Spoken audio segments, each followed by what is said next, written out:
Welcome to the video. In this video, we actually have a rigid circular saw. Now this might be a weird unboxing, but some of you guys probably know I do a lot of construction, related stuff. So this is basically replacing my Ryobi circular saw.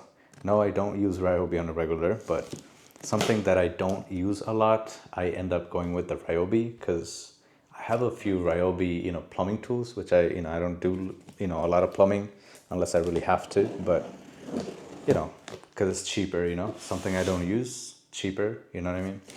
Goes hand in hand.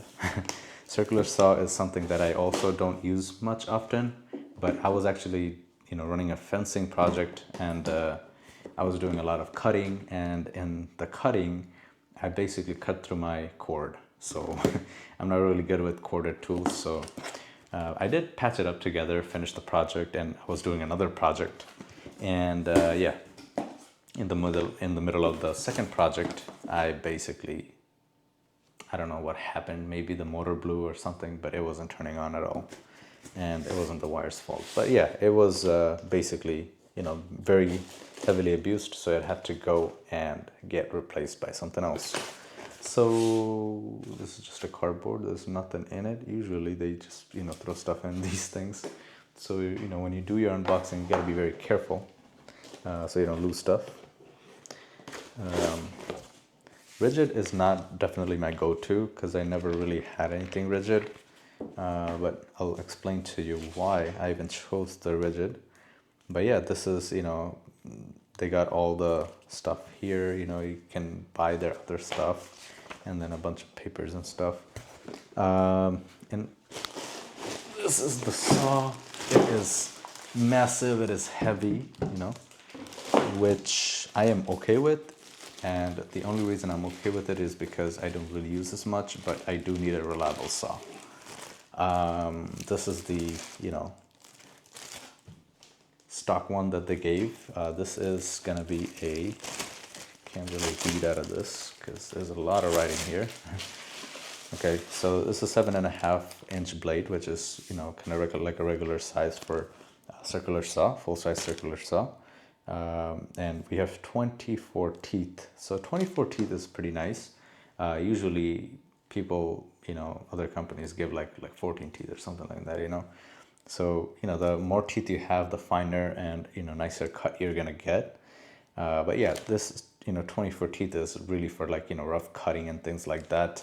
Like let's say if you're doing a frame or something like that, this would be perfect for that. And if you're doing like, some sort of carpentry, like, where you would see the finish, I would definitely go for something like around 60 teeth, you know what I mean? So when I cut like doors and stuff, I always go with 60 teeth.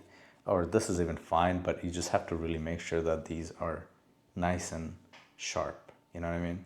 So you have a nice little, nice cut, So yeah, 24 teeth is definitely nice, but these have to be swapped out a lot, no matter how many teeth you got,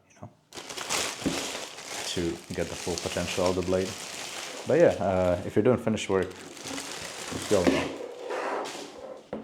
This is the saw. It is heavy. Like, I have never had a heavy saw like this. So I have a DeWalt one, which is battery, and it's extremely underpowered because I'd be using the 20-volt battery.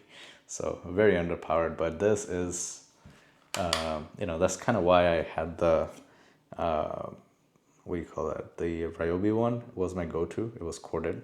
So I definitely went with corded because I really feel like, this is something, when I use this, I use it a lot, like whatever project I use it on. I don't really take this out on a small project. Usually use my Sawzall or something. But yeah, on like, something like, framing or something like that, I have to have this, and most of the time I do use this indoor. Even if I do like a fencing or whatever, I do need a lot of power to cut through things. So that's kind of why I went with the corded one. And, this is massive. It's heavy, kind of like, I don't think anything is as heavy as this. I feel like this was the heaviest there. Oh no, I think the Makita one was heavier, but that thing had a little bit less warranty. So rigid stuff, you know, one thing about rigid is this, you know, they cover your stuff for a lifetime, you know. So this thing is heavy.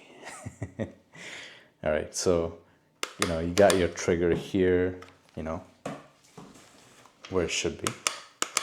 Nice. You got a hex key here, so, you know, when you got to change the blade, you don't have to, you know, look for your one. The tool is included in here, which is nice.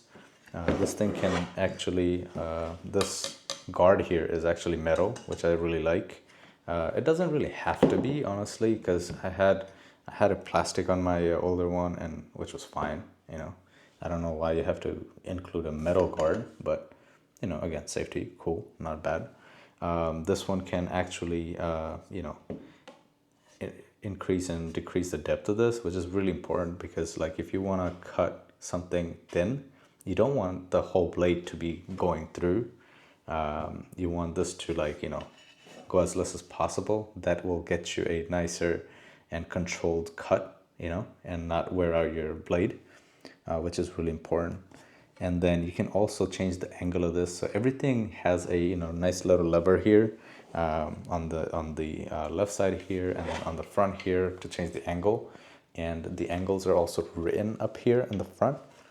So that's really, really nice. And then there's also, like, you know, screw thing here that we can insert with. I believe this is for like a track or something, which would be pretty cool, but I'm not sure. I can't really tell you that, but there's a, you know, like a thing here threaded here where I feel like you can, you know, connect this to something, you know, maybe one of their table or something like that. I'm not sure, but cool, not bad. You know, not really familiar with the RIDGID brand. The only thing we had RIDGID was a router and an impact gun, which my brother bought from some guy, you know, on Facebook, you know, just to work on, you know, on a little bit of furniture that he was doing on a side project. So yeah, that's kind of like the only RIDGID thing we had, and yeah, but, you know, RIDGID is, you know, pretty cool, not bad at all. Oh, and I also have a tile saw, which is RIDGID, which I've been using for years now. It's pretty okay. It's a 2-prong, you know, so you could pretty much plug it into anywhere, really. And yeah, that's pretty cool. And I don't know what else to really say about a, you know, saw here, but, you know, there's like a ruler here, you know, for measurements and stuff. So you could use this as a ruler if you needed to. But yeah, there's also a measurement guide over here in the back. This will basically let you know how much depth you have with your blade. But yeah, you know, other than that, you know, it's pretty nice. It's really solid built tool, and I feel like I wouldn't really have any issues with this, but if I do, I still have the lifetime warranty, as long as you don't, like, you know, use it, I guess, roughly, or throw it out of the, you know, out of a roof or something. I feel like it'll be protected. And, you know, with this heavy of a, you know, machine, I feel like they built it well, you know. So the reason why I actually purchased this is because, over the other ones, is because, like, one is the lifetime warranty, and then two, this thing is, you know, it was powerful than the other ones, but I feel like I think there was like I think the Makita and the DeWalt one was more powerful or something like that. I don't quite remember which ones were which, because this was some time ago, but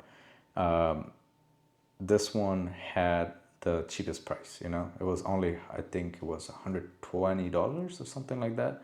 So it was in a really good price. One, that's kind of what I was looking for, because I don't really use this a lot.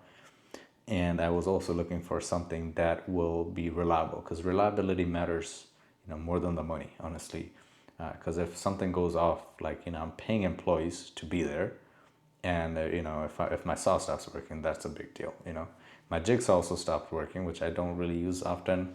It's just like the saw, and again, that was also Ryobi. I mean, yeah, Ryobi. So yeah, I really wish Ryobi, you know, did a little bit of better work, but yeah, their stuff stops working a lot. So, you know, that was like my second thing that stopped working. And again, I have people hired, so it's a big loss if something stops working like that, you know, especially a tool that we're working with. So that's kind of why I needed the reliability, and I feel like the price and the reliability that RIDGID gives is pretty much unmatched. This video is not sponsored, guys, but you know, I don't know how this is gonna be. Like, you know, I don't know the quality of this, but I feel like it's gonna be a good one, and I feel a little bit confident with the lifetime warranty and everything. So that's what I'm saying. But with overtime, long-term review, or anything like that, I'll leave those in the description in case you guys are wondering what's happening down the road. But that is pretty much it for this video, guys. Thank you so much for sticking with me, and I'll see you guys next time.